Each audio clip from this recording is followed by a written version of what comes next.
Oleh karenanya penyidik sedang mendalami apakah ZR ini sesungguhnya berperan sejak pada tahap proses persidangan di tingkat pengadilan negeri.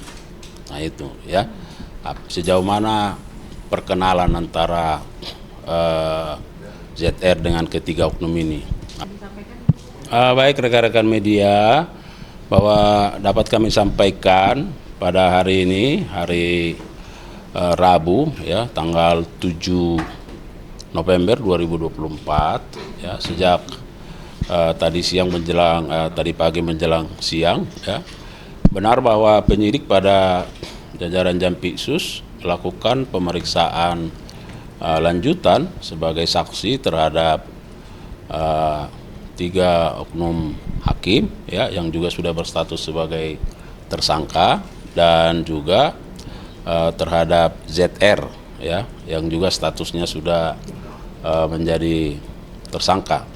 Tentu pemeriksaan ini dilakukan dalam kapasitas yang bersangkutan, yang 4 orang ini sebagai saksi dalam rangka untuk mencari bukti-bukti, mencari bukti berupa keterangan dari yang bersangkutan sejauh mana pengetahuannya terhadap perkara ini ya. Kalau kita melihat terkait dengan ketiga hakim ini dan ZR, tentu kita tahu bahwa ZR ini adalah seorang perantara ya. Nah, oleh karenanya penyidik sedang mendalami apakah ZR ini sesungguhnya berperan sejak pada tahap proses persidangan di tingkat pengadilan negeri. Nah itu ya, sejauh mana perkenalan antara ZR dengan ketiga oknum ini. Apakah memang bahwa ketiga oknum hakim ini sudah mengenal ZR, atau ada keterkaitan dengan penanganan perkara sejak di Pengadilan Negeri Surabaya. Jika itu ya, tentu siapa yang memperkenalkan ya, siapa yang menghubungkan ya antara ZR dengan ketiga oknum ini. Saya kira itu yang bisa kami sampaikan ya, bahwa tentu penyidik akan terus melakukan mendalami, dan itu bagian dari substansi penyidikan. Kalau kemarin kan ada inisial baru R, Pak. Kalau untuk saat ini apakah ada mungkin inisial baru lagi, ataupun juga ada keterangan mengenai si R ini, dan juga mungkin ada rencana pemanggilan terhadap sosok R ini? Sampai saat ini inisial baru tidak ada ya. Kemarin Pak Dirdik dalam rilisnya sudah menyampaikan bahwa ada sosok R ya. Nanti kita lihat ya, apakah harus dilakukan pemanggilan, diperiksa untuk diminta keterangan atau seperti apa, karena itu menyangkut masalah kebutuhan penyidikan ya. Jadi penyidik yang memahami apa urgensi dari seseorang itu untuk dimintai atau diperiksa ya, dimintai keterangan atau diperiksa. Pak Arli, dari kasus ini nanti akan ada audit nggak ke hakim-hakim, terutama dalam kasus-kasus besar yang kontroversial juga? Nah, itu sangat tergantung bagaimana ZR memberikan keterangannya dalam perkara ini ya. Dan itu yang saya sampaikan, bahwa kita juga terus melakukan pendalaman dari berbagai barang bukti yang sudah didapat ya.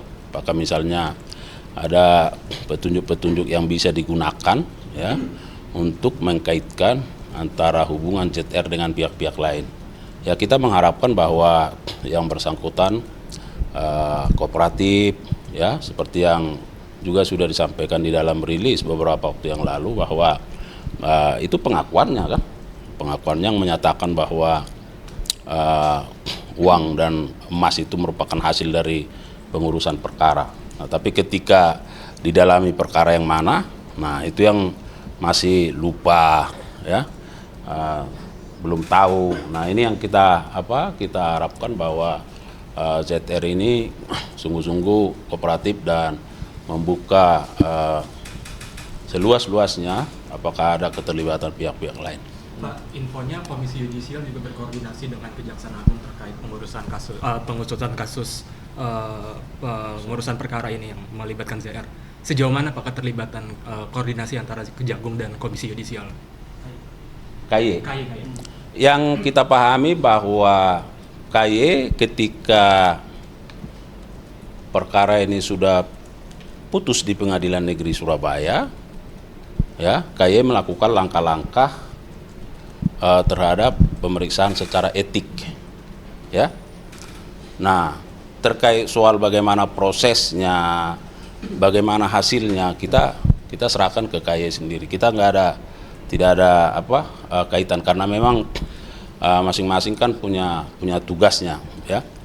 Nah, KY kalau tidak salah hasil dari pemeriksaan KY seperti yang sudah diketahui umum, nah itu hanya diserahkan kepada pelapor, jadi bukan ke kita, ya.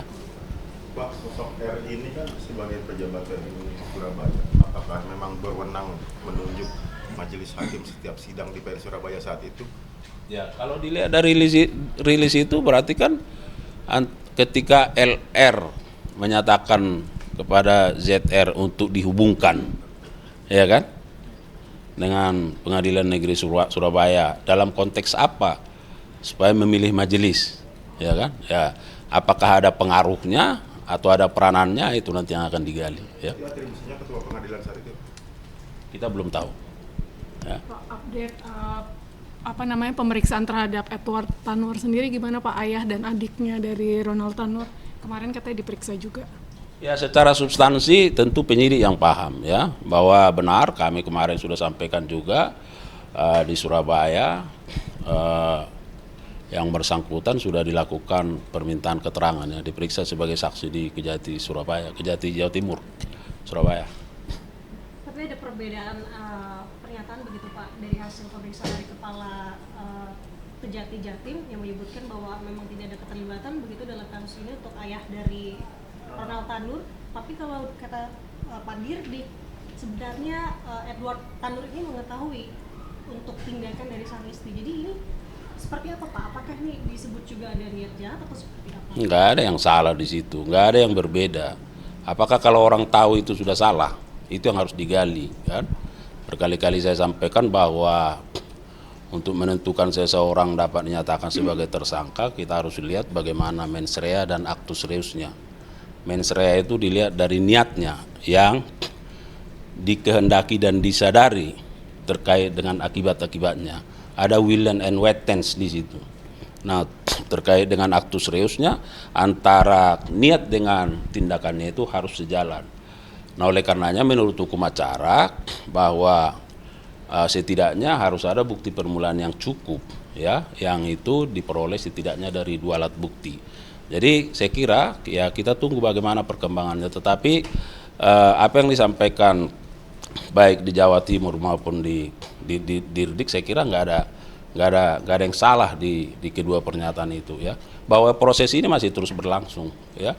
Nah, penyidik sedang fokus dan berupaya untuk terus menggali, mencari bukti-bukti supaya membuat semakin terang perkara ini. Kalau misalnya ada keterlibatan pihak lain, tentu seperti yang saya bilang, bagaimana mens rea dan actus reusnya yang tentu akan dilihat dari ada atau tidak adanya bukti permulaan yang cukup. Pak, dalam rencana untuk memindahkan MW ke Jakarta nggak sih, mengingat 3 hakim PN Surabaya kan dipindahkan ke sini untuk melakukan pemeriksaan secara efektif. Penyidik lagi maraton banget untuk melakukan pemeriksaan. Ya, nanti kita lihat bagaimana urgensinya, apakah sebaiknya harus dipindah atau tidak, ya. Nanti kita lihat bagaimana perjalanannya, bagaimana pertimbangan-pertimbangan yang akan diberikan oleh penyidik, karena memang sekarang juga kan di Surabaya masih terus maraton juga, ya. Jadi barangkali ada ada data, informasi, fakta yang harus dikaitkan. Tentu barangkali sampai saat ini keberadaan yang bersangkutan di Surabaya masih sangat efektif. Gitu. Kalau ada nanti perubahan kita sampaikan. Oke? Sidangnya berarti di sini Pak, sidangnya Pak? Hah? Sidangnya berarti Nanti kita lihat, ya. kan konflik kepentingan Pak? Hah? Sama hakim konflik kepentingan. Saya kira enggak lah, enggak. Sendiri gitu. Enggak ada. Jadi kalau misalnya jaksa juga yang melakukan tindak pidana, jaksanya beda kan. Ya saya kira sama, ya. Pak, berarti penegasan belum ada rencana untuk pemanggilan sosok R ini, ya? Kalau ada kita sampaikan. Ya. Pak, Oke? Apanya? Apa udah pahit ya? Ini Pak, soal jadwal kira-kira kapan mendak lain, apakah bakal diperiksa dan kalau iya kapan? Terus juga 8 perusahaan itu bakal diperiksa juga atau enggak? Kan saya sudah berkali-kali sampaikan ya, terkait itu sesuai dengan rilisnya Pak Dirdik juga, sabar, semua kan berproses ya, semua berproses. Yang kedua bahwa kita fokus terhadap penanganan perkara yang sekarang sedang bergulir ya. Jadi tidak bisa dicampur aduk 1 dengan 2, 2 dengan 3. Wah, itu penyidikan malah tidak fokus, dan itu ya penyidikannya tidak efektif ya. Nanti kita tunggu saja apakah termasuk yang perusahaan-perusahaan itu ya, apa keterkaitannya, semua tentu akan didalami, dikaji, dan jika dibutuhkan ya tentu keterangan siapapun dalam membuat terang satu tindak pidana itu harus dilakukan. Pak, tapi tempus penyidikannya itu sampai kapan sih Pak? 2023 atau 2016 saja? Dari 2015?